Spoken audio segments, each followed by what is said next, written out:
Let's have it out. I am Lihle Msimang, and we are taking your calls. Should we take a call? Let's take a call. Mark from East London. Good evening. Good evening. How are you, sir? I'm well, and you? I'm good, thank you. What is your question or comment? Oh, I just want to make a comment, man.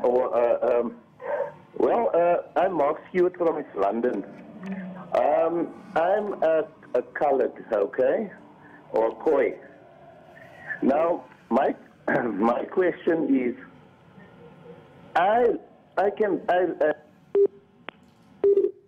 Mark? Okay.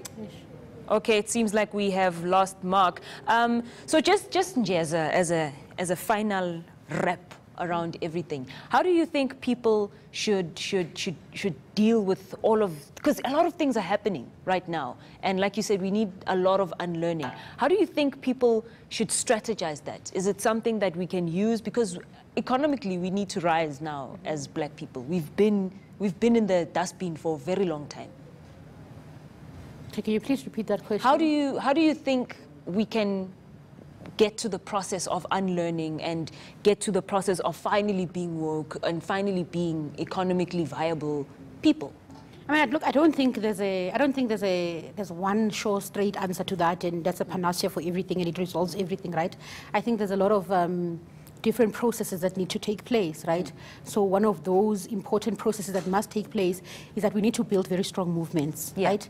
There was a time in our country when movements, very strong very politically conscious movements grounded and rooted in very progressive ideologies, shaped the trajectory of the country that we have today, of course, with their own limitations, because they're not perfect movements, right? So I do think that we need to reinvest very greatly in building very strong movements. That is as a starting point, because we're really not going to get anything done in our individual, individual spaces. There's a very powerful proverb that I love that says, when you run alone, you run fast, but when you run together, you run far.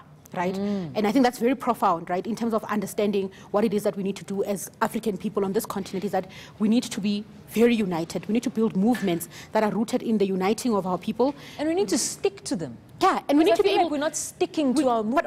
But also, for me, it's not even just beyond just sticking to movement. I think for me, we need to create spaces that are going to enable us to be able to flesh out issues, right? There must be spaces that are very safe spaces for us to be able to differ, to engage and end. So we must build movements that are truly, that characterize this higher civilization that we are trying to build. So if we say this higher civilization that we're trying to build is a true democracy and true passion about black consciousness and, that must reflect in the movements that we are trying to build. There must be we must have democratic spaces that are very safe for everyone, regardless of their sexual orientation and so on. So that's a starting point. But I mean, in terms of issues that are economic and so on, you need to understand that where we are as a people is not an accident of history. It's a systematically constructed reality that has taken many centuries to create. And so part of undoing this process is not something that's going to happen tomorrow or in the next hour or so, and so on and so forth, right? But we need to be able to then invest ourselves in a long-term plan. This idea of instant gratification, of wanting to see results tomorrow, of if we are building wealth, we want to see it tomorrow. It doesn't work like that, right? For us to be able to build an economy that is very stable, an economy that is self-sufficient, it's a long process. It's a process of skilling people. It's a process of exposing people to certain types of opportunities that are not presently available.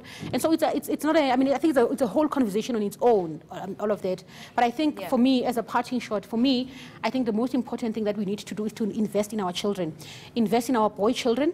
There's a huge issue in South Africa today of gender-based violence. It's at incredibly, and we are raising children, we are raising boys, we are raising girls, and I'm raising my younger brother who's 15 years old this year.